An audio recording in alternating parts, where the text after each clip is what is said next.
faut savoir que quelque chose qui m'a fait beaucoup sourire, c'est qu'on essaye d'appliquer sur le terrain des méthodes qui ont été faites pour les laboratoires.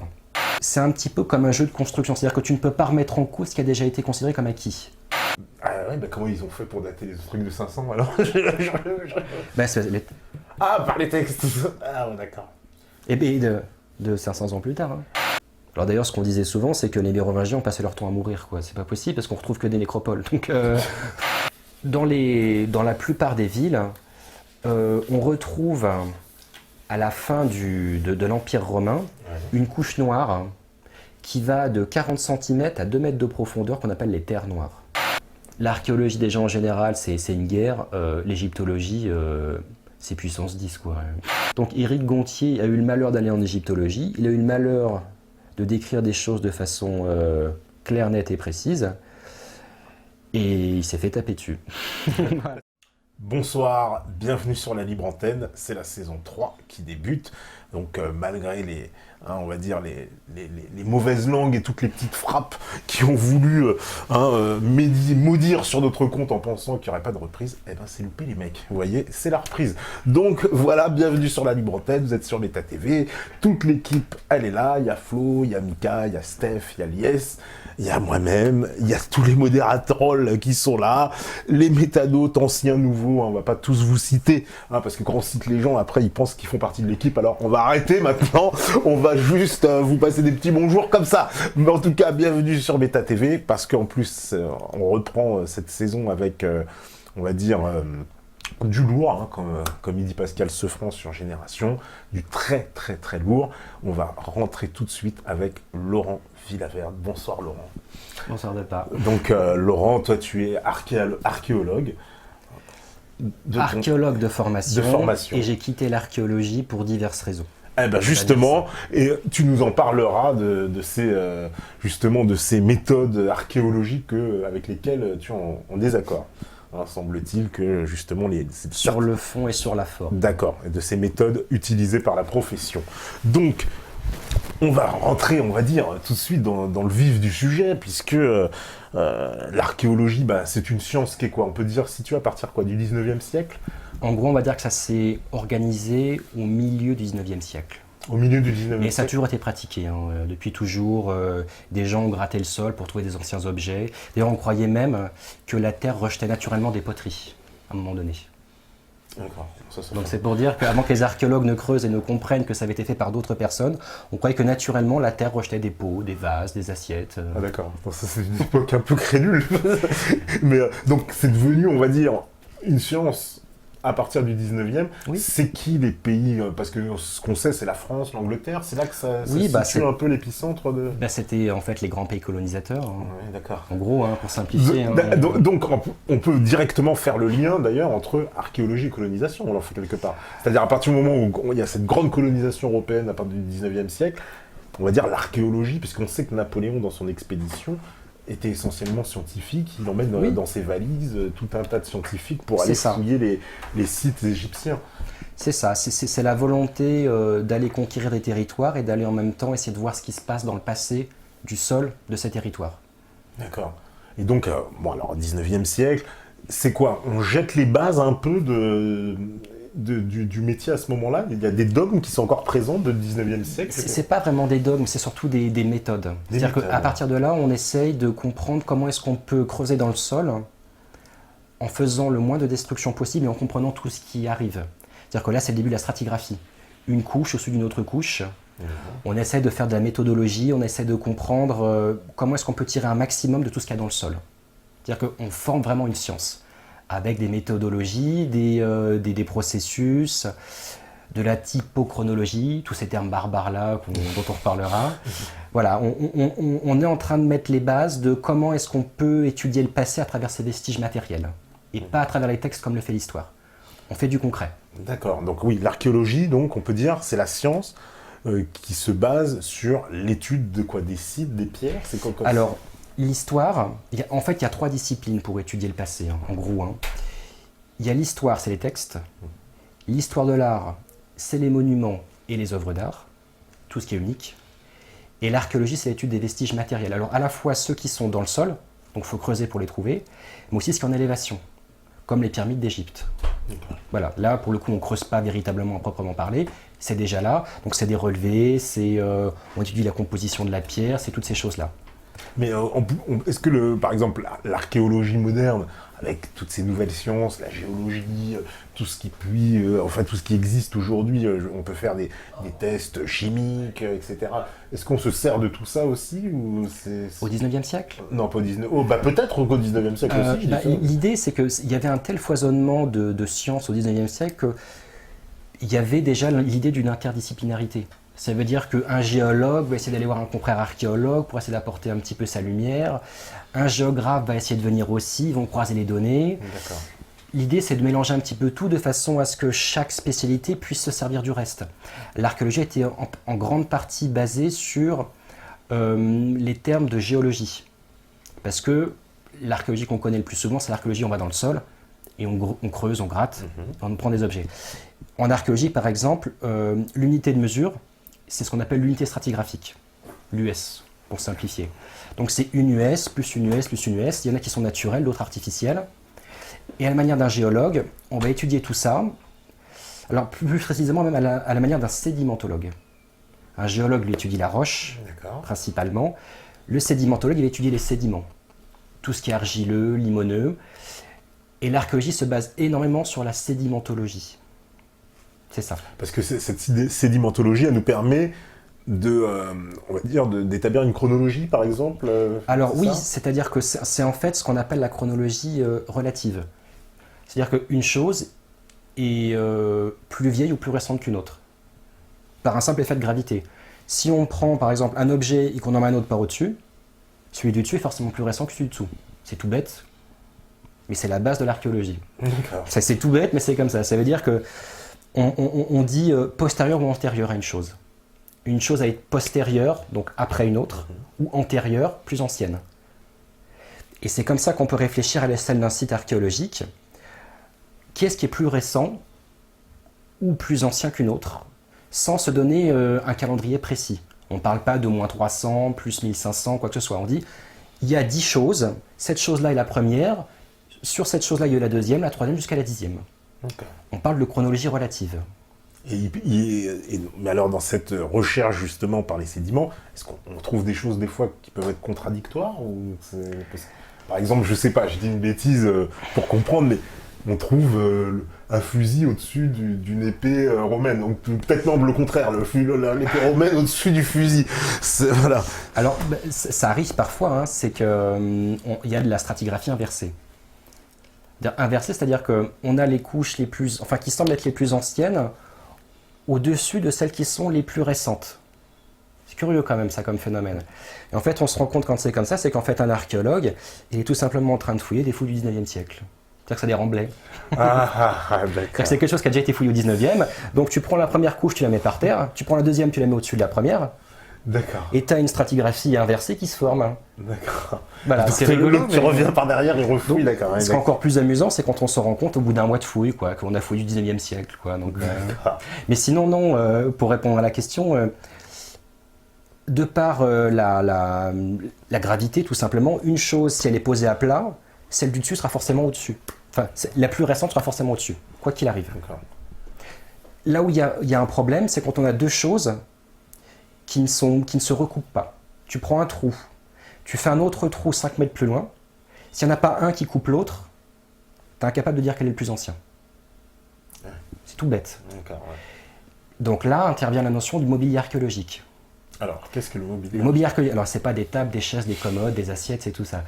Le mobilier archéologique, c'est tout ce qu'on trouve sur un site archéologique et qu'on peut emmener en gros. Donc de la céramique, du verre, du métal, de l'os, des pierres, tout ce qui est étude lapidaire, mais aussi tous les petits éléments, on va dire les pollens, les graines, voilà, toutes ces choses-là. Toutes ces choses-là, ouais. C'est ce qui permet de dater des structures en creux principalement. Il y a un trou, on ne sait pas de quand date ce trou, on va regarder ce qu'il y a dans le trou, et c'est ce qu'on va trouver dans le trou qui nous permet de dater de quand a été fait le trou.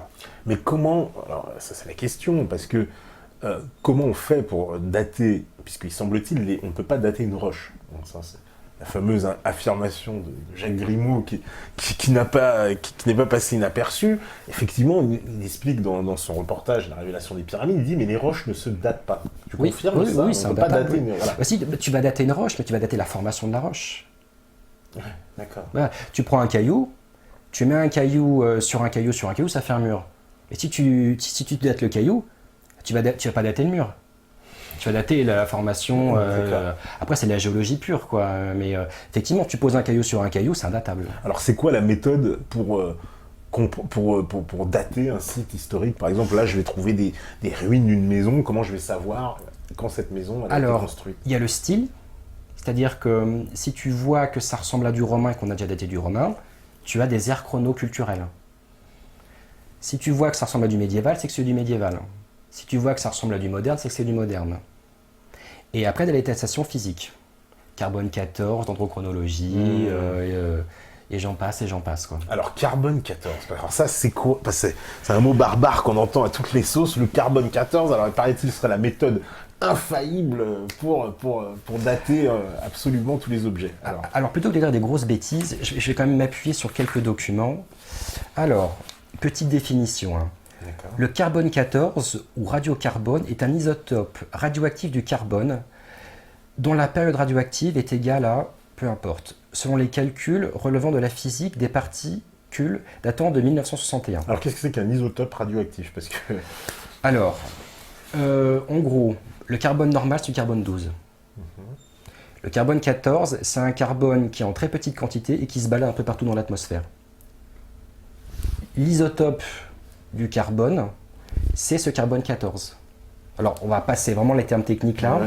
On va dire, la datation par le carbone 14, dite également datation par le radiocarbone, est une méthode de datation radiométrique basée sur la mesure de l'activité radiologique contenue dans la matière organique dont on souhaite connaître l'âge absolu, à savoir le temps écoulé depuis sa mort. Donc tout à l'heure, j'avais parlé de chronologie relative, tu te rappelles. Une chose est plus ancienne qu'une autre. Là, on ne parle pas de chronologie relative, mais absolue. C'est-à-dire qu'on se dit, ça a 1000 ans, ça a 1500 ans, ça a 20 000 ans, 30 000 ans. Alors comment on fait? Le carbone 14, on estime en fait que quand quelque chose d'organique a un échange avec l'atmosphère, qu'il vit tout simplement, il a un certain taux de carbone 14 qui est tout le temps constant. À partir du moment où cette matière organique meurt, je fais exprès de simplifier l'état au maximum, il y a une décroissance radioactive, c'est-à-dire que ce taux de carbone 14 baisse. Donc tu fais comme à l'école, tu prends un graphique, tu regardes le taux de carbone 14 qu'il y a dans ton objet, et tu en déduis, avec l'abscisse et leurs données, depuis combien de temps est-ce que c'est mort. D'accord. Pour simplifier au maximum. Hein. Donc ça marche aussi bien pour des plantes, parce qu'on peut faire ça sur du charbon de bois par exemple. Mais sur une poterie un peu ? Ah non, pas sur de la poterie. Ah, Là, il y a d'autres méthodes. D'accord. Il y a par exemple de la thermoluminescence ou cathodoluminescence. Là, j'ai un doute. Mais en tout cas, oui, voilà, c'est une des deux. Voilà. Il y a d'autres méthodes qui existent pour tout ce qui est poterie. Parce que, quoi qu'on dit de la céramique, hein, normalement. D'accord, donc le carbone 14, c'est les matières organiques. C'est organique. D'accord, hein. c'est sur les matières organiques. C'est par exemple, alors si je retrouve une poterie, mais il y a des résidus, on va dire, d'une matière organique dedans. Ça, tu peux dater. Voilà, c'est ça que je vais dater. Et on va partir de l'idée que si tu veux dater ta céramique, pour employer le terme technique, si tu dates le contenant, si tu dates le contenu, tu dates le contenant. À peu près, ouais. À peu près, on va dire à 20 ans près, peu importe. D'accord. Voilà, tu dates ce qui est organique, tu dates ce qu'il y a autour. C'est comme ça que tu fais. C'est comme ça. Et cette méthode, alors, il y en a qui la critiquent, il y en a qui disent c'est fiable, alors qu'en pensez? Moi, j'en ai pas fait en laboratoire, parce que j'ai jamais travaillé sur le critère organique. Mais il y a deux problèmes sur le carbone 14. Le premier, c'est qu'on part du principe que le taux de carbone 14 est tout le temps le même dans l'atmosphère depuis toujours. Parce qu'effectivement, comme on se base sur le graphique de décroissance avec la décroissance radioactive, si tu dis que ton carbone 14 il est constant, effectivement, tu regardes le taux de carbone 14 maintenant et tu te dis ton objet date de temps parce que effectivement à chaque fois tu prends ta courbe, tu tapes l'abscisse, tu as l'ordonnée avec la datation. Mais rien ne te dit qu'il y a 10 000 ans, 20 000 ans, le taux de carbone 14 était le même dans l'atmosphère. Les volcans, toutes ces choses-là, le rayonnement solaire peut jouer énormément là-dessus potentiellement. Donc déjà, on se base sur quelque chose qui est constant alors qu'on n'en a aucune preuve. La deuxième chose, c'est qu'un objet peut être pollué par un autre objet. C'est-à-dire que, pour simplifier, tu as un objet avec une datation carbone 14 plus un autre objet à côté avec une autre datation carbone 14, l'un peut polluer l'autre. D'accord. Tout bêtement. Alors, il faut voir qu'aujourd'hui, le carbone 14, c'est vraiment ce qui fait foi dans l'archéologie. C'est-à-dire que quand on veut dater n'importe quoi, c'est le carbone 14 dans tout. J'ai envie de dire, c'est presque le saint carbone 14 pour les scientifiques. Ah, c'est ça. C'est quand on nous a dit, c'est le carbone 14 à dater ça, bon ben voilà. Et moi, pour avoir fait des prélèvements de choses qui partaient au carbone 14 derrière, il faut savoir que quelque chose qui m'a fait beaucoup sourire, c'est qu'on essaye d'appliquer sur le terrain des méthodes qui ont été faites pour les laboratoires. C'est-à-dire qu'on s'imagine quelqu'un avec une blouse blanche qui va prendre un échantillon, qui va noter dessus ce que c'est, on va faire l'analyse, machin, truc et tout. Sauf que quand toi, tu es sur le terrain, bah bien souvent, tu as une poche, tu mets un 6 vite fait, le lendemain, ça devient un 8, et le troisième jour derrière, et ben en fait, il n'y a plus, il n'en voit plus rien. Mais tu vas aller sortir ton échantillon, et c'est ça qui va dater ton site. D'accord. Parce que c'est des méthodes qui sont très empiriques. C'est un des soucis de l'archéologie. On applique des méthodes de laboratoire, très carrées, pour des méthodes de terrain qui sont inapplicables dans certaines conditions météorologiques notamment. Donc du coup, plutôt qu'un archéologue puisse dire eh ben là c'est le bazar, on s'est trompé dans toutes les poches, dans tous les petits sacs dans lesquels on a mis les bouts de ce qu'on voulait dater, et ben en fait, c'est au petit bonheur la chance, puis on va bien se dépatouiller une fois qu'on aura les résultats. Donc tu as le saint carbone 14 qui fait foi dans tout, sauf que les techniques de prélèvement et les techniques qui consistent à aller du terrain au laboratoire, et ben là, tu peux avoir plein d'erreurs dans tous les sens. Donc c'est pas très fiable en fait. Bah, disons que c'est discutable dans la théorie, mais aussi dans la pratique. C'est un élément, voilà, c'est un élément. Sachant que le carbone 14, c'est quelque chose, plus c'est ancien et plus c'est fiable, parce que quand on date quelque chose on va dire de 20 000 ans, on va dire 1%, 5% près, ça va pas changer grand-chose à l'histoire. Que quelque chose soit de moins 20 000 ou moins 19, on est d'accord que ça ne change pas grand-chose. Par contre, qu'on date un objet de 0 sur le calendrier chrétien ou 1000, là, ça change tout. Tu comprends ce que je veux dire? Et pourtant, il n'y a que 1000 ans d'écart. Tu vois ce que je veux dire? C'est-à-dire que plus c'est ancien et plus c'est pertinent, le carbone 14. Sur nos périodes modernes, on va dire, à partir de, en gros, de moins 1000 jusqu'à maintenant, il y en a des datations. Moi, j'en ai fait pour la période du médiéval, il y en a plein, il n'y a pas de souci, quoi. Mais je suis surpris que ce soit effectivement saint carbone 14, quoi. Je suis très surpris de voir que effectivement c'est ce qui fait foi, on ne peut pas le remettre en cause. Et je te dis, surtout les méthodes de terrain où on se dit, bon bah là, ce qu'on a, le sac, tout ça, quoi, on va en faire une belle publication derrière, mais on n'est même pas sûr de ce qu'on a fait, voilà quoi. Parce que ça, on a vu des nombreux exemples de personnalités qui ont daté des fois des lieux, etc. Et puis qui se sont fait allumer, j'ai envie de dire, fustigés par tout le monde parce que les datations auxquelles ils ont conclu n'étaient pas conformes avec l'idée de base. Alors c'est là que c'est assez amusant, c'est que quand les datations concordent avec ce qui était attendu, il n'y a pas de problème. Par contre, si tu fouilles un site, on va dire, dont tu attends la datation, je vais dire n'importe quoi, de moins 3000, et que ta datation, en gros, c'est, je dis n'importe quoi, c'est vraiment un exemple, qui dit moins 10 000, bah là, c'est une erreur par contre. C'est-à-dire que si la datation ne correspond pas à ce que tu avais déjà en tête, c'est que c'est faux. Donc tu vois que tu as un raisonnement qui est assez ambigu quand même. C'est-à-dire qu'en fait, tu vas faire du carbone 14 pour corroborer l'idée que tu avais déjà au départ. Je comprends pas bien, quoi. Alors qu'en fait, il devrait servir à savoir... Alors c'est saint carbone 14 dans certains sens, et puis dans d'autres, c'est pas saint carbone 14, quoi. Je comprends pas bien, quoi. Ouais. Ça fait partie des choses qui m'ont beaucoup surpris, quoi.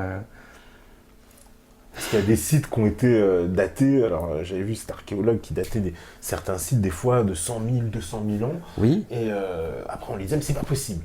Parce que voilà, ça correspond pas à l'histoire, à la norme. Voilà, ça correspond pas et elle se plante. Alors là, il y a autre chose aussi. C'est que entre ce qu'on voit, nous, dans des articles de vulgarisation qui font, on va dire, 2 pages dans Science et Vie et le vrai rapport de fouille, il y a tout un monde. C'est-à-dire que tu n'auras jamais accès aux données primaires. C'est-à-dire que tu n'auras jamais accès aux relevés de terrain direct.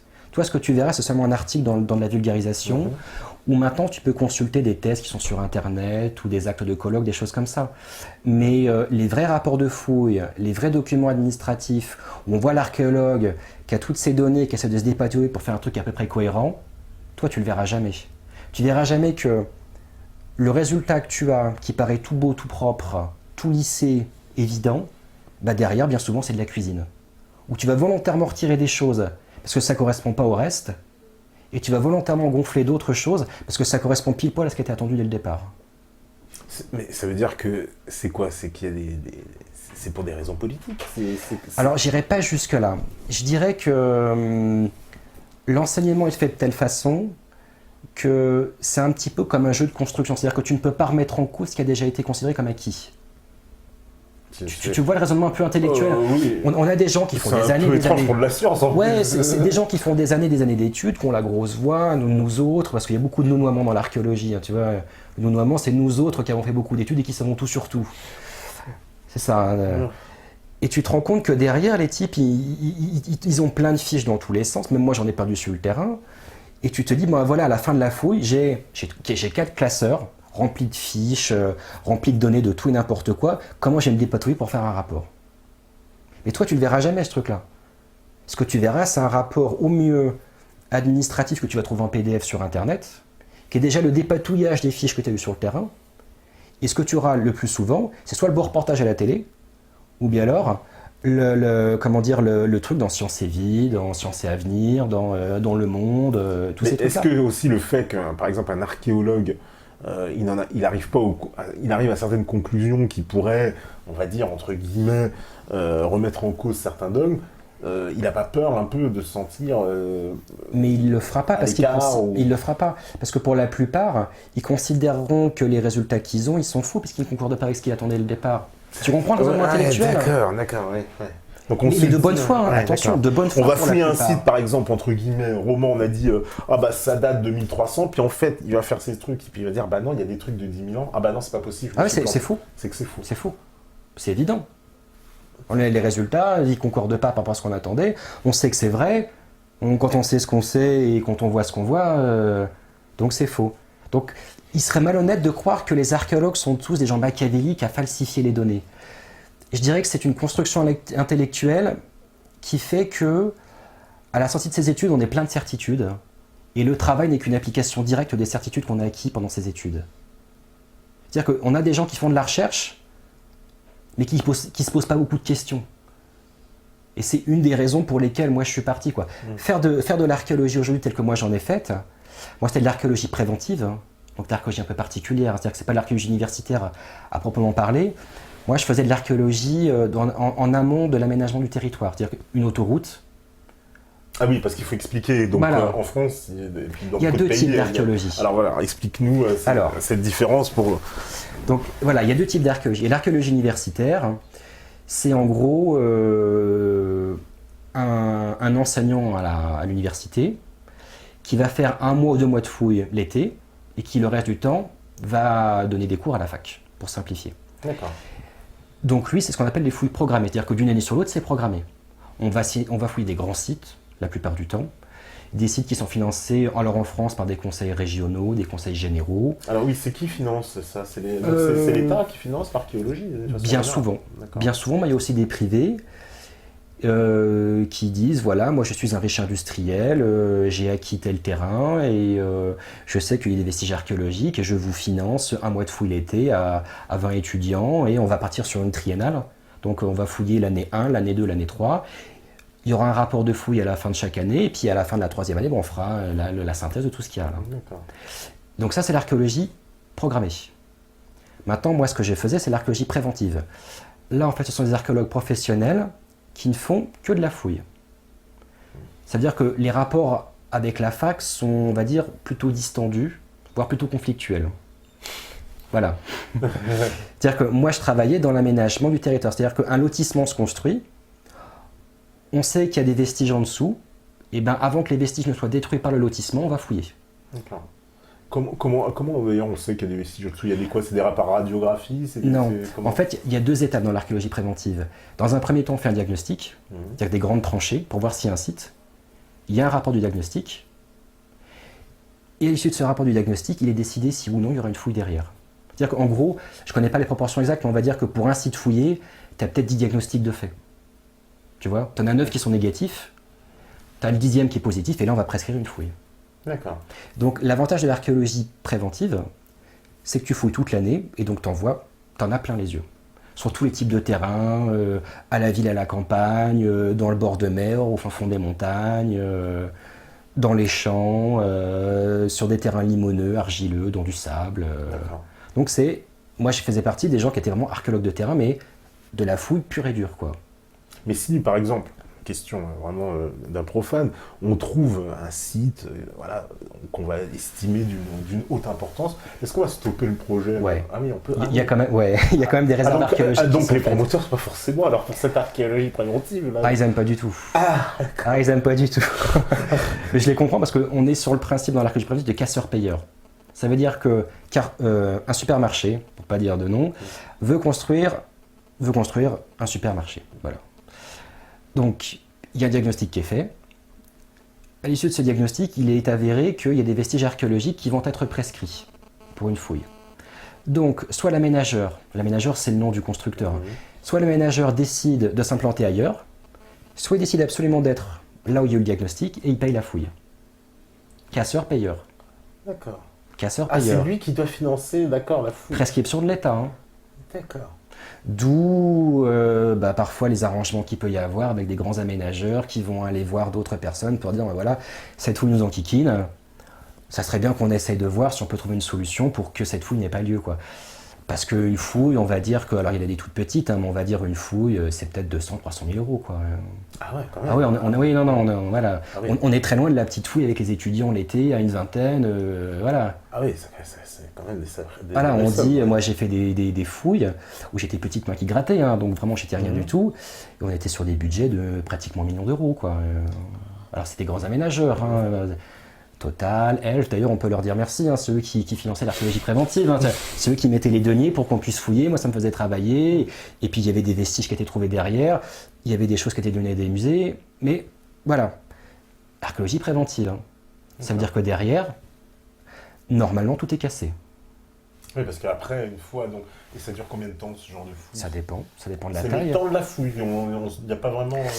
À l'issue du rapport du diagnostic, si tu veux, on te dit, voilà, il y a des vestiges, ils sont sur telle surface, sur telle profondeur et avec telle importance. Donc il y a une prescription qui est faite où on va dire, ça en fait c'est la région, hein, c'est partie de la DRAC, Direction Générale des Affaires Culturelles. Ils disent voilà, nous on va demander à ce qu'il y ait une fouille qui soit faite avec tant de bonhommes, pendant tant de temps et avec telle spécialité. Et l'aménageur est obligé de s'exécuter. Parce que s'il refuse, en fait, par exemple, voilà, on a prescrit, on a dit, à cet endroit-là, on a retrouvé des vestiges, etc. Lui, il dit, moi, du coup, voilà, j'ai pas envie de sortir à 1 million d'euros. Il se passe rien, c'est-à-dire on fouille, du coup, lui, il peut plus construire, en fait. Oui. Il a plus l'autorisation de construire, mais personne ne va faire la fouille. Alors parfois, ce qu'il arrive, c'est qu'il y ait des mesures conservatrices même. C'est-à-dire qu'en fait, on met un tas de terre, on surélève le niveau naturel, on scelle, j'ai dit n'importe quoi, avec 50 cm ou 1 mètre de terre, et l'aménagement se fait au-dessus. On sait que le site est en dessous, il n'est pas détruit par l'aménagement, et l'aménageur peut faire son truc au-dessus. À condition qu'il ne creuse pas, lui. C'est toujours pareil. Il a interdiction de creuser. Oui, parce que si on met la terre, c'est justement pour protéger, on scelle en fait. On scelle les choses, quoi. Ou bien alors parfois, on peut dire, ce qu'on a trouvé est tellement important, qu'on considère que c'est une réserve archéologique, que c'est d'un très grand intérêt. Donc du coup, on gèle le terrain et on va demander à ce qu'il y ait des étudiants qui viennent, fouille programmée. Alors là, en général, l'aménageur, il s'arrache les cheveux parce qu'il s'était trouvé un bon petit coin pour faire un supermarché et il se retrouve avec des archéologues pendant 3 ans qui vont gratouiller de la terre là où ça l'intéresse, lui. Wow. Wow. Et sachant que dans l'archéologie préventive, il y a du public. Et du privé, tu veux dire. Et du privé. D'accord. Alors, petite chose, par exemple, si moi je trouve un super vase sur le site, il appartient à qui? Alors, normalement, 50% à l'État, 50% aux propriétaires du terrain. D'accord. Sachant qu'en général, ce qui se passe, c'est que l'aménageur, il achète le terrain, et une fois que c'est à lui, il demande à ce qu'il y ait un diagnostic qui soit fait. C'est-à-dire que parfois, on se retrouve avec des aménageurs qui payent des terrains qui sont devenus inconstructibles. Ah là, ils sont très énervés, j'imagine. Ils sont pas Ah, contents, là. non, ils sont pas bons. Ah non, ils sont pas bons. Surtout quand on leur annonce la facture et qu'ils voient arriver 20 zigotos sur le terrain, plutôt éméchés, pas très finaux, les pieds dans la boue. Ils disent voilà, ça vous fait 400 000 euros. D'accord. Alors si c'est l'État lui-même, comment ça se passe? Parce que ça peut arriver, j'imagine, que Oui. l'État fasse... voilà, Ça arrive souvent, d'ailleurs. Ça arrive souvent, voilà, j'imagine. Oui. On construit, je sais pas, une piscine municipale, un truc, enfin c'est l'État, entre guillemets, qui construit. Et comment ça se passe? Lui, il est obligé de faire la fouille ou... Oui, c'est pareil. Sauf que quand il est un peu malin, on va dire que c'est une municipalité, on va dire un groupement de communes, c'est dans les grosses villes. Et ben il monte un service archéologique. Et en fait, l'aménageur devient en même temps le fouilleur. C'est-à-dire que c'est, on va dire, le Grand Paris. On va dire, le Grand Paris va être un aménageur parce qu'il veut construire un super stade à un endroit donné. Il va créer un service archéologique. Ce service archéologique va dépendre du Grand Paris. Et il va fouiller le site en question. D'accord. Donc tu te retrouves à la fois le payeur et le fouilleur. Donc tu rends le rapport de fouille à ton supérieur hiérarchique. Je te laisse imaginer ce que ça veut dire. Oui, donc c'est un peu de la magouille, là, pour le coup. En fait. Alors de la magouille, ça va un peu loin, mais disons que c'est dans une opacité oui, énorme. Parce que son intérêt, c'est peut-être de...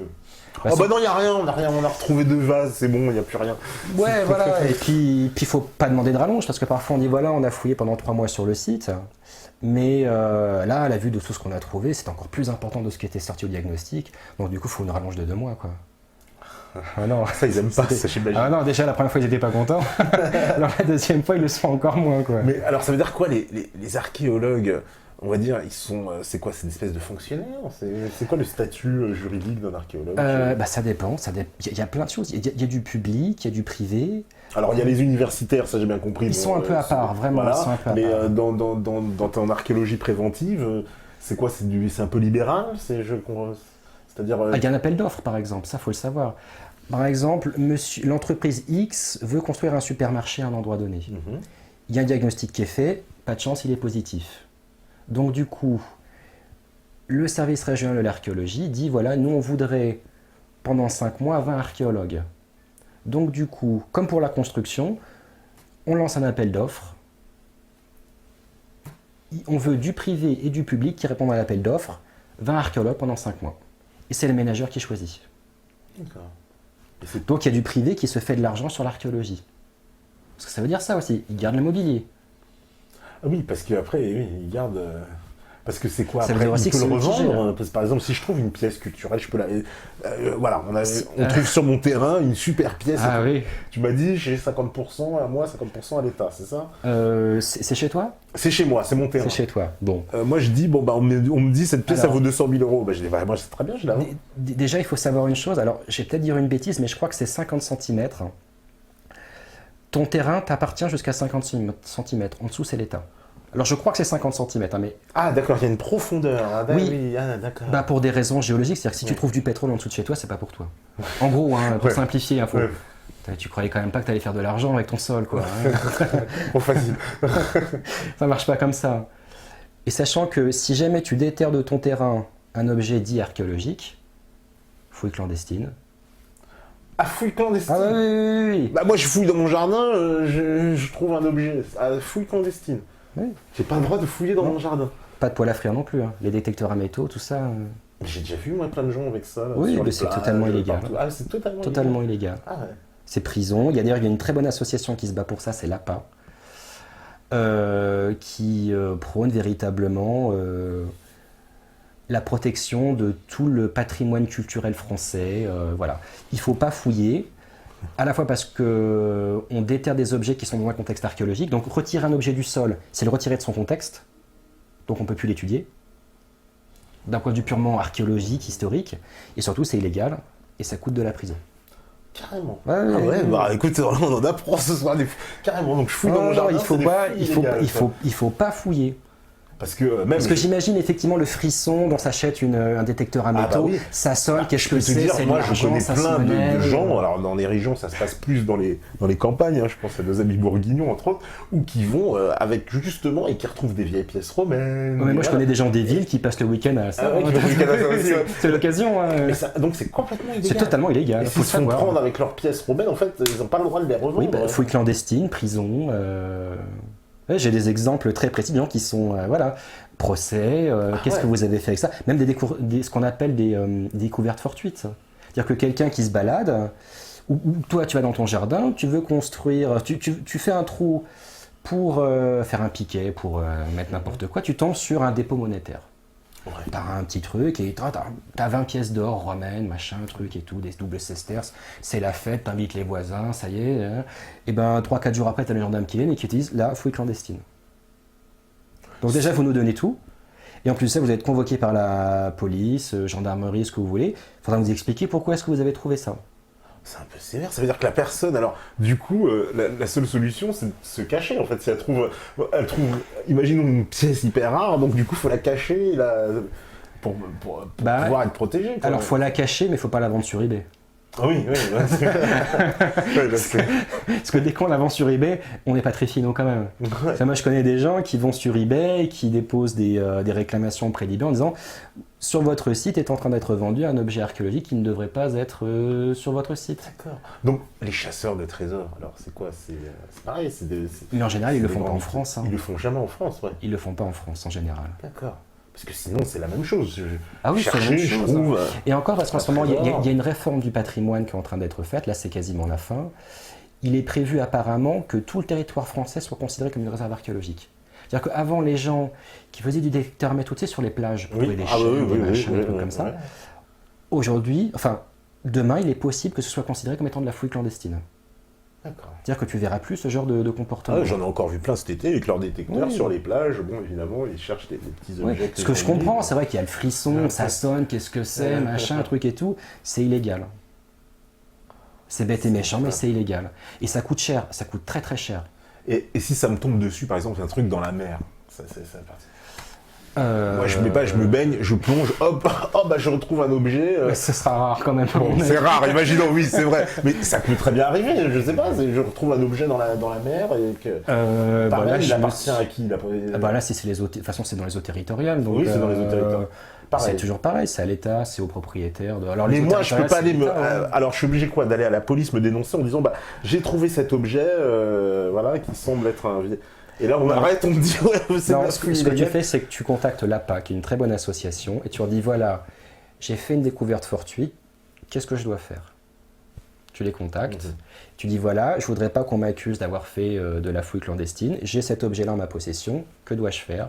Et eux, ils te diront exactement quelle est la démarche à faire. Mais ça se fait, alors, ces fouilles-là, elles sont préconisées que dans, j'imagine, les grands aménagements, mais quelqu'un qui fait construire une maison, même, ça peut arriver. Ah, même une maison d'un particulier, ça peut arriver. Moi, j'ai fouillé 2 terrains, alors je dirais pas où, mais il y avait 2 terrains, et ça faisait au moins plusieurs mois, peut-être plusieurs années que les terrains étaient gelés, parce qu'il y allait y avoir une fouille, j'ai participé au truc, on a trouvé du très beau gaulois.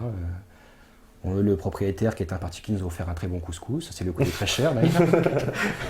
Il était très content de nous voir partir à la fin, voilà. C'est-à-dire que le terrain, on dit la maison, non. La piscine, non plus. Ah ouais. Ça va tellement loin, c'est qu'il y a parfois des fouilles donc préventives qui sont prescrites sur l'emplacement de l'aménagement, tu sais, des arbres. Tu sais, ça fait des carrés qui font, on va dire, 3 mètres sur 3. On va dire que le long d'une allée, tu en as une dizaine. Eh ben c'est bon. Ah ouais. 3 mètres sur 3 sur 10, ouais.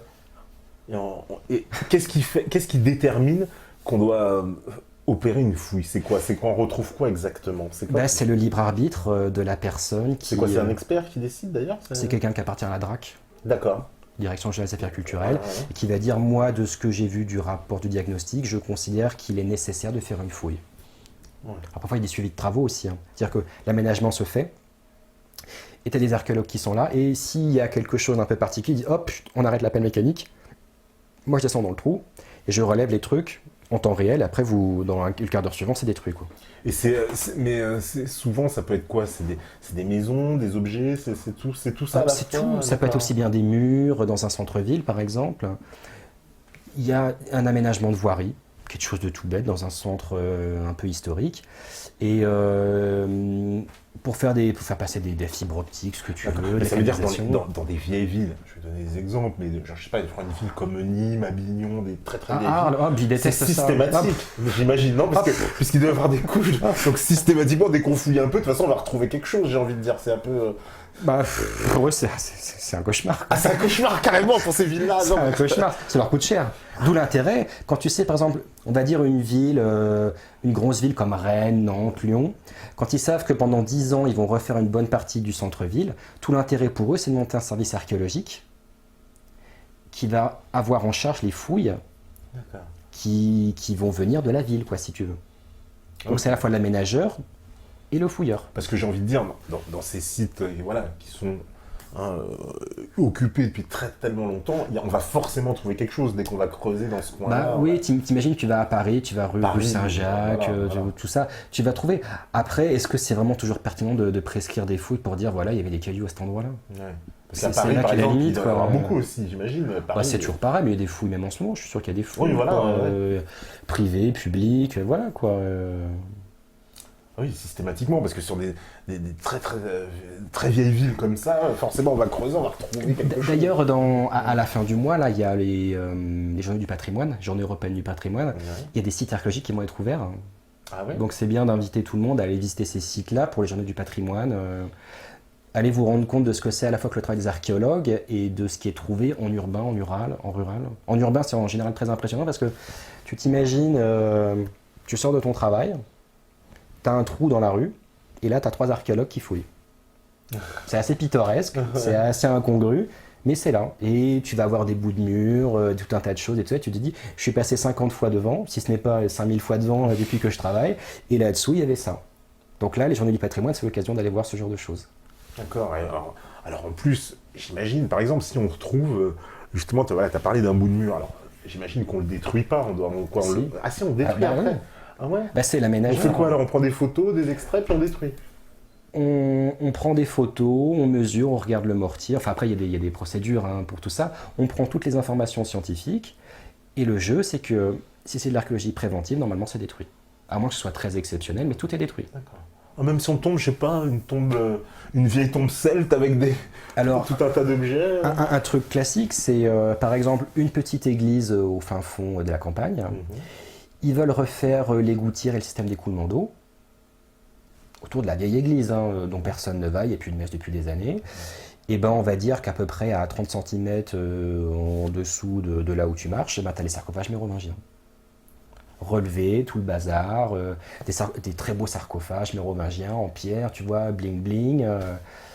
Et une fois que les relevés sont faits, qu'on a regardé les squelettes qu'il y avait dedans, les a pesés, mesurés, enfin tout ce que font les anthropologues, après tu as la grosse pelle mécanique qui arrive, il met un grand coup de pelle là-dedans et c'est fini.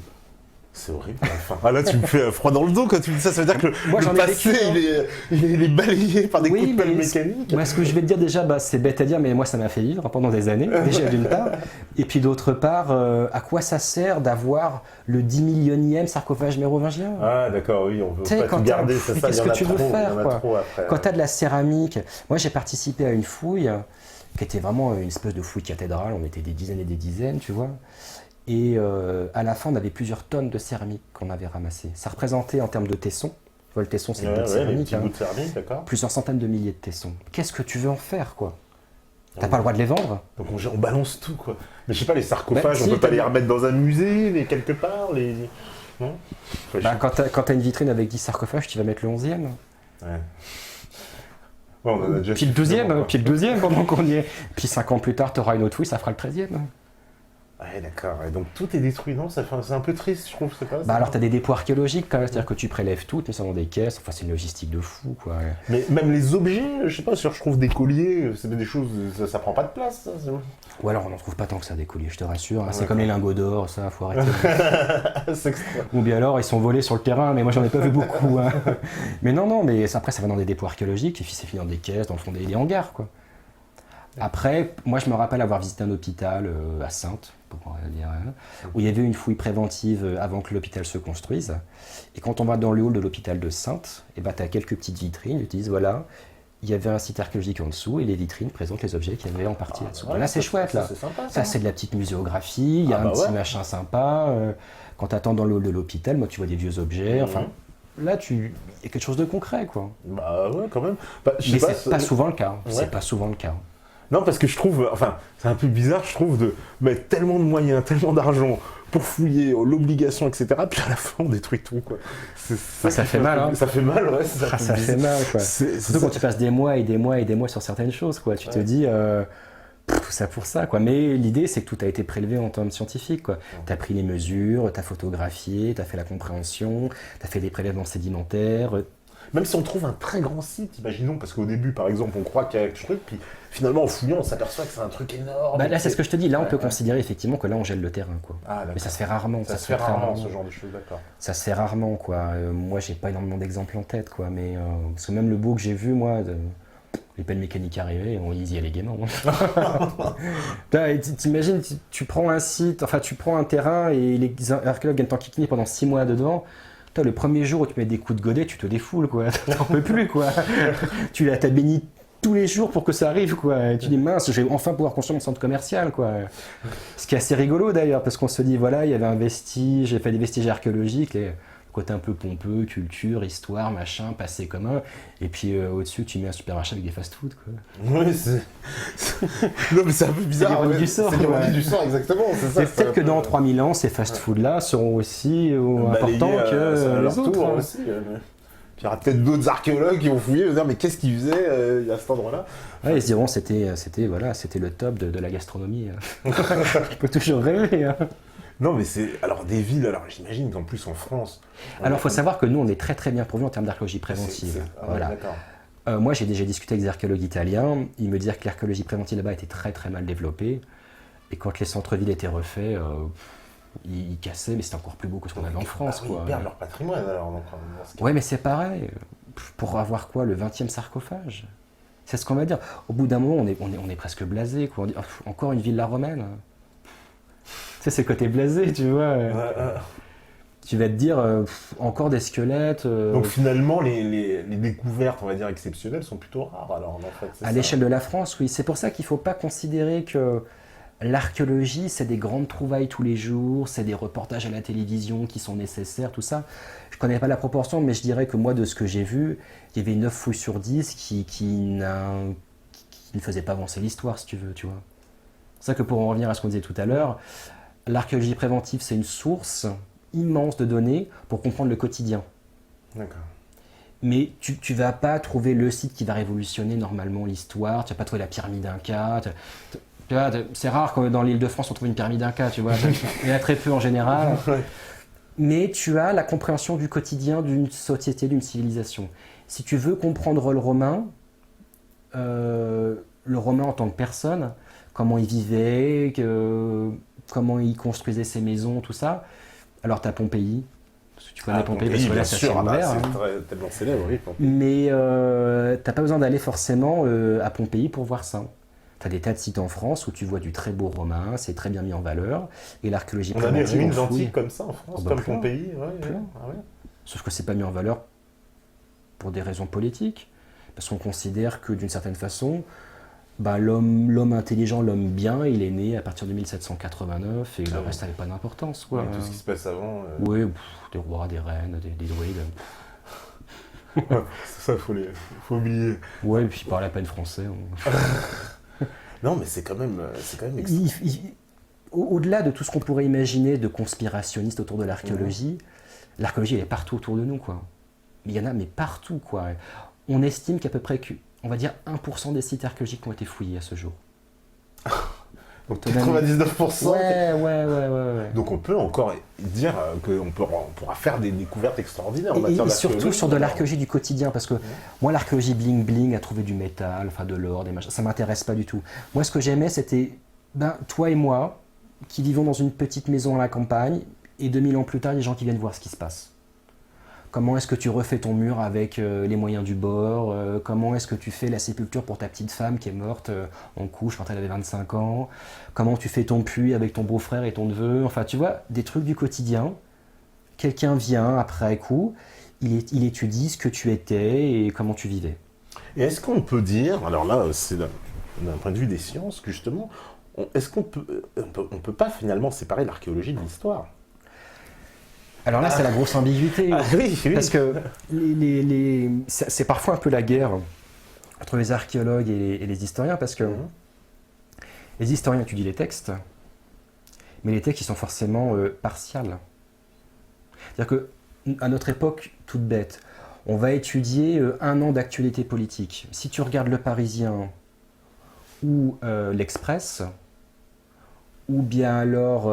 Libération, tu n'auras pas du tout la même vision. la même chose. Ouais. Et admettons, t'imagines, dans 2000 ans, un historien tombe sur les archives du Figaro. Extraordinaire, il va te sortir une histoire. Mais s'il était tombé sur l'Express, il en aurait eu une autre. S'il était tombé sur Le Monde, il en aurait eu une autre. À mon sens, les seuls vrais vestiges sur lesquels on ne peut pas discuter de la falsification, c'est bien l'archéologie. Hein. On dit souvent rien ne disparaît sans laisser de traces. Quand tu vois un puits, c'est un puits. Oui, quand tu vois une trace d'incendie... J'ai envie de dire que l'archéologie, il y a du concret, quoi. Enfin, tu comprends pourquoi est-ce que c'est très intéressant d'essayer d'avoir, on va dire, des leviers pour contrôler cette discipline. Parce qu'un texte, il peut te dire ce qu'il veut. Il peut être vraiment pour ou contre une chose parce que le roi, le seigneur, ce que tu veux, le pouvoir en place, voulait changer quelque chose.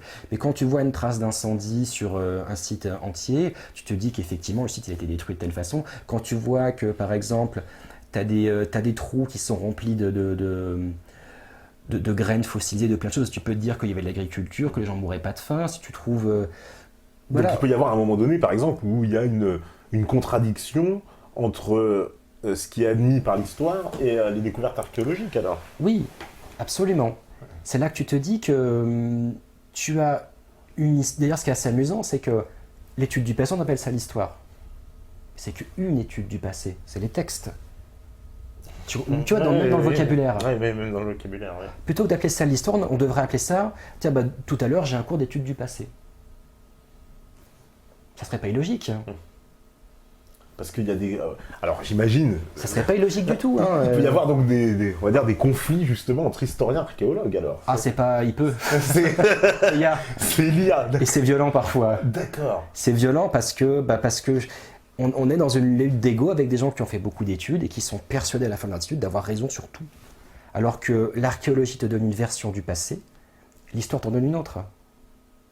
Et là où ça devient amusant, c'est quand l'histoire te décrit parfaitement bien des périodes que tu ne retrouves pas au sol. Oui. Voilà, on y arrive tout doucement. On y arrive tout doucement. On a mis 50 minutes. Oui, c'est ce qu'on avait dit, mais c'est exactement ça. D'accord. C'est qu'effectivement, l'histoire, voilà, c'est beau, et le roi, la reine, l'empereur, le machin, il s'est marié, il a fait la guerre et tout ça, mais sur le terrain... Parce que sur le terrain... Ils te le disent dans le texte, au nord de telle ville, il y a eu la bataille. Tu vas là-bas, rien... Ah non, mais le texte... Des fois, j'ai vu que certains archéologues, on s'entend pas avec les historiens sur des situations géographiques. Les archéologues vont dire, la ville était située là, et ils disent, non, mais nous, on a fouillé, c'était là, et les autres disent, oui, mais non, nous, les textes disent qu'elle était là. Qui croit, à ton avis? Entre quelqu'un qui te dit, moi j'ai des preuves matérielles, et quelqu'un qui va te dire, moi j'ai un texte. J'ai un texte qui a été écrit 200 ans plus tard. Oui. 200 ans plus tard. Oui, d'accord. Et c'est une copie du texte de 200 ans plus tard, qui date de 300 ans. Donc tu vas rapporter un fait qui s'est passé à l'an 1000, qui a été écrit en 1200, et toi tu as la copie de 1500. T'as envie de dire, bon, je veux pas paraître celui qui voit le mal partout, mais votre truc, bon, il se peut qu'il soit quand même pas tout à fait bon, quoi. On appelle ça le téléphone arabe en général, quoi. Un fait, plus un fait, plus un fait. Puis finalement, au bout de 10 copies, à la fin, c'est Byzance, quoi. En fait, il y a 3 trous de poteaux, il y a un puits, il y a 2 baraques pourries, quoi. Mais sur le texte, voilà. Et après, d'où la guerre idéologique de dire, ah, mais moi, mon texte, il est mieux que ce que vous avez trouvé sur le terrain. Vous avez mal fouillé. D'accord, ouais. Ah bah oui. Et donc il y a des conflits, alors parce que j'ai vu aussi, alors les géologues, ils sont quoi, plutôt du côté des archéologues, des historiens? Alors les géologues, c'est encore différent parce qu'ils sont formés à la fac de sciences. Historiens et archéologues et historiens de l'art, eux, c'est les lettres. D'accord. Voilà, c'est lettres, alors que le géologue, c'est quelqu'un qui est très très terre à terre en général. Voilà. Et le géologue, lui, va s'intéresser au contexte naturel qui entoure les sites archéologiques. Voilà, parce que j'ai un exemple qui me vient immédiatement, c'est le Sphinx, Oui. avec le fameux responsable de diversité de géologie de Boston, si je m'abuse, qui a fait des relevés, en fait, qui mentionnent que, en fait, la roche, en fait, qui entoure le Sphinx est la même roche que le Sphinx lui-même, puisque ça a été bâti d'un bloc. Oui. Et donc, sur base de ces observations, en particulier de l'érosion qui est due à des pluies tropicales, il a estimé l'âge du Sphinx à 20 000 à 25 000 ans. Alors, évidemment, tout le monde lui est tombé dessus, etc. Oui, mais c'est normal. Et lui, il a dit, je ne mens pas, enfin, je suis pas là pour faire de... Il a dit, je fais, bon, voilà, si, moi, il ment parce que le texte dit le contraire. Voilà, il a eu tous les historiens, mais c'est pas possible, c'est du... Machin. Et lui, il dit, oui, mais non, moi, c'est l'analyse de la roche, quoi, voilà. Oui, mais il ment. Il ment puisque le texte dit le contraire. Tu comprends ce que je veux dire, quoi. Tu es dans une lutte sans fin de qui va avoir raison et de voir tous les lobbies qu'il y a là-dedans. Moi, à la fin, j'en avais assez parce que quand on t'explique un petit peu comment ça fonctionne, à la fin, tu dis, bah lui, il est ci, lui, il est ça, lui, il est machin, lui, il est... Et puis quoi, en plus, on te met un peu la pression du genre, par exemple, voilà, toi, tu rends ton rapport qui est, on va dire, pas du tout conforme avec entre guillemets, la réalité historique admise. Et puis là, on va te dire, ouais, non, mais attendez... Monsieur Villavert, là, vous pouvez pas écrire ça, vous pouvez pas... C'est comme ça que ça se passe ou c'est quoi alors, moi, pour le coup, j'ai même fait encore pire. J'ai même fait encore pire, c'est que j'ai même pas rendu le rapport. J'ai dit, je sais pas, je comprends pas. Je pourrais construire avec la méthode qu'on m'a appliquée de dire, voilà, il y a un fossé qui va ici, il y en a un autre qui le recoupe, comme je sais que celui-là était daté du mérovingien, celui-là du carolingien, etc. Mais quand je regarde objectivement le truc, je comprends pas. Ah ouais, donc carrément, C'est d'ailleurs pour ça que j'ai quitté l'archéologie préventive. J'ai dit voilà, votre truc c'est de la tambouille, j'en veux plus quoi. Plus les problèmes de CDD, parce qu'il y a la grande précarité là-dedans. Hein. Donc quand tu es à la fac et que tu fais de l'archéologie programmée, tu es protégé par l'université en général. Il y a très très peu de gens qui sont à la fac. Fonctionnaire, j'imagine. Ouais, alors pas toujours, parce que tu as aussi des thésards, des gens qui sont très précaires et qui font des fouilles l'été pour alimenter leur thèse, si tu veux. Mais moi, j'ai dit, voilà, moi j'ai déjà des gros problèmes, c'est purement alimentaire, c'est bête à dire, mais au-delà du fait d'être archéologue, il faut que je pousse mon caddie le week-end, quoi. Comme tout le monde, c'est bête à dire, quoi, mais ça, c'est des choses où les pontes, ils comprennent pas, tu vois. Les pontes, ils comprennent pas. Et moi, j'ai dit, voilà, moi, j'ai pas les éléments pour faire le rapport. Je comprends pas le site. Si je veux regarder objectivement les choses, c'est un micmac qui est tellement complexe que je suis incapable, avec le peu d'éléments que j'ai, en toute honnêteté, hein, de vous faire un rapport. Même si j'applique bêtement les méthodes, oui, vous me laissez encore un mois et je vous le fais. Mais moi, de ce que je vois en totale objectivité, moi qui viens de la biologie, puisqu'au départ, je sais pas, le profil du bac L, tu sais, le littéraire qui va essayer de disserter pendant des pages et des pages sur ce qu'il trouve sur le terrain, en tant que personne qui a été formée aux sciences dures, aux sciences carrées, elle a un coup de trick, hein, faut être précis. Moi, je dis, voilà, moi, votre truc, c'est de la soupe. Je peux le faire, votre rapport. Mais en toute honnêteté intellectuelle, j'en suis incapable, parce que je trouve que c'est faire des raccourcis quasiment partout. C'est trop de raccourcis. Moi, je travaillais sur le Moyen-Âge, mérovingien, carolingien. Et bizarrement, moi, ce que je trouve, ça ne correspond pas globalement à l'idée que je me fais de l'histoire, enfin, du passé. Tu vois, pour le coup, de l'étude du passé. Moi, je comprends pas la chose. Je comprends pas, c'est trop complexe. J'ai pas les éléments pour essayer de faire un beau rapport en disant voilà, on met ça en corrélation avec ça et c'est fait, c'est bon, c'est bidon, voilà. Moi, je sais pas faire. Ouais. Donc ça, plus tout le reste, plus tout ce que j'avais vu avant, plus allez hop, on se quitte bons amis. Je vous rends toute la doc. Vous trouverez bien quelqu'un pour faire le rapport à ma place. Quelqu'un qui sort de la fac, qui a tout appris par cœur à la virgule près, qui a tout appris toutes les chronologies.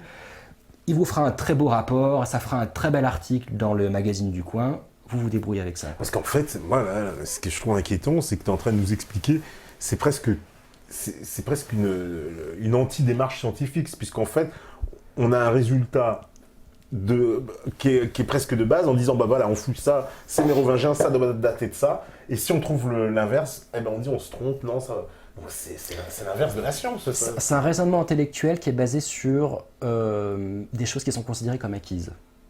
Pour pas dire des dogmes. Parce que dogme, ça donne un peu le côté rigide, un peu le côté méchant de la chose. On va considérer qu'il y a des acquis et que ces acquis-là, on ne revient pas dessus. Si tu vois quelque chose qui ressemble à du romain, c'est du romain, et ça a été fait en gros entre 0 et 500. Parce que dans les chronologies, en gros, Jules César, tout le bazar, c'est 0, hein. Enfin c'est moins 52, mais peu importe, jusque 500. 500, à peu près. Parce que Clovis, c'est quoi, 396, et on nous dit que c'est la fin de l'Empire romain. Clovis, c'est 500. Hein, ah oui, c'est 500, pardon. Oui, 476, oui, ouais. t'as raison, oui, bon, bah c'est ça. Mais... Avec historien. 476, attention, c'est les historiens qui te le disent. Hein. Ah, c'est précis, oui, et ça, on ne peut pas y bouger en plus. Ah non. Et si tu retrouves un vestige romain qui date de 800, par exemple, ah bah c'est que c'est pas un vestige romain. Alors. Mais comment tu le dates de 800 ?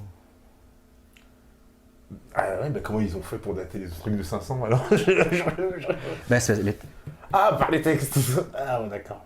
Et bien de 500 ans plus tard. Hein. Bah je sais pas, moi je connais, hein. du carbone 14 encore. Bah, je sais pas, oui, je alors... des poteries avec des bouts de grains dedans et puis... Pollution.